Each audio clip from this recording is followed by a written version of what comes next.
So, here we are. Transformers 1 was a movie that I was very excited to see. I'm not a Transformers fan, but I kind of have my eye on the Transformers mythos, saga, I guess. I kind of have my eye on them because they're pretty cool. They're giant robots and I like mechs. They're not mechs. Kinda, you could make the argument. They're not mechs, but they're giant robots, and I like giant robots. So this movie just looked cool. This was the first Transformers movie that actually looked like it would be actually really good. And what do you know? It actually is. It's actually a really good movie. I wasn't expecting this movie to actually be super good. I was expecting it to be fun, but not really good. I mean, it's not a masterpiece, but it's an actual good movie. It's like an 8 out of 10. Okay, so for one, it's a really fun movie. It's a really funny movie. It's like an adventure. It has a really weird structure. The first half is really kind of slow and just setting up stuff and, you know, having us getting to know the characters and all that. I think a lot of people would be turned off by that, but I wasn't. I actually thought it was pretty cool.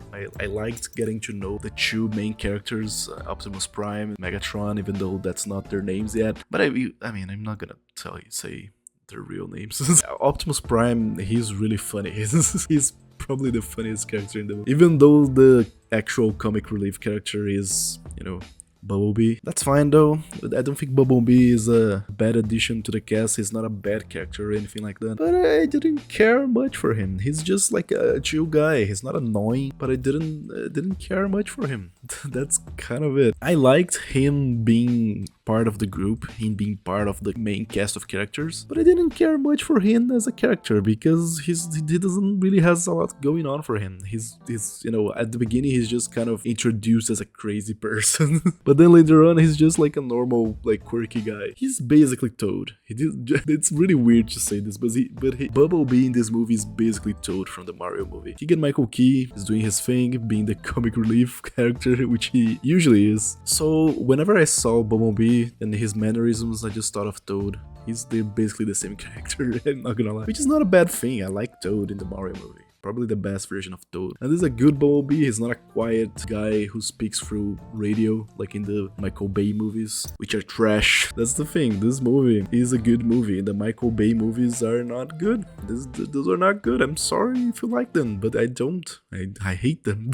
It's a strong word. I don't hate them, but good. This is a good Transformers movie. This is probably the best Transformers movie. I mean, I haven't seen the old 2D animated Transformers movie, which people have said is pretty good, but this is a close one. This is a close good. This is a close good. Very good.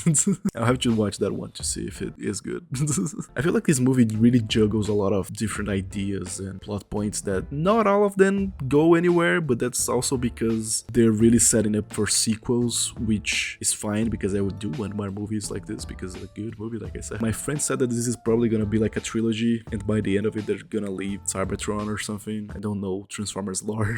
I do love how there's no humans. It's an animated movie. It's a really beautiful anime. This is really good. And it's really funny to compare this version of Optimus Prime to the one from the Michael Bay movies. In the Michael Bay movies, he's basically a psychopath. Optimus Prime is just kind of almost evil in the Michael Bay movies. He says wise stuff with his friends, but when he's fighting, he's just vicious. He's cutting people's heads off, just tearing people in half, which is something that the villain in this movie does. So it's not a good look. So yeah, it's a really interesting contrast. It's also interesting to see Optimus Prime before he was like wise. He's more like young and more chaotic in here. He's like a rebel kind of guy. I mean, I think the best parts of this movie are Optimus and Megatron and their relationship and how it turns into a, you know, Anakin and Obi-Wan situation. How they started as brothers and you really can tell that they're really friends. They really build up their relationship really well, and how they really turn into enemies by the end. Taking that into perspective, I would kind of say that Megatron's turn to the dark side was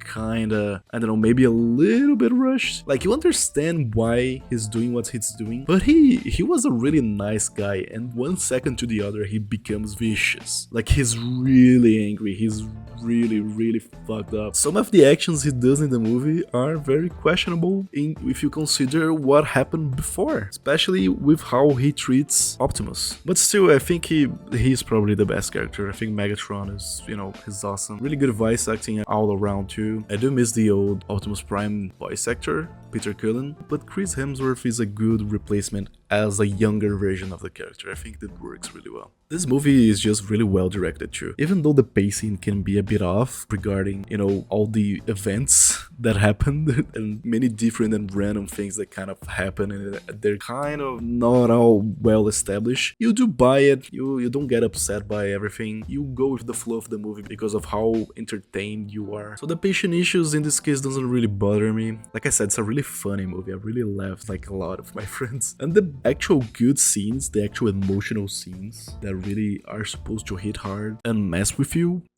emotionally, those really hit. You feel things. I really felt things, especially because of the direction. The direction in this movie, in those scenes, is perfect. Whenever the movie wanted to make me feel things, it succeeded. I felt good. I felt good watching this movie, and I felt emotional when they wanted me to feel emotional. So it's a win-win situation. Yeah, it's a good movie. I like the story, I like the characters, like the emotion. It's all around very good. The patient is weird. I think Alita is a weird character. She's, I don't know, it's kind of the typical girl boss character that we see a lot nowadays. That is not very well developed. I don't know, I didn't really get the feel of who she is as a person. She's just, I don't know, she kicks ass, she says she's better than everyone, and she beats up people, and that's kind of it.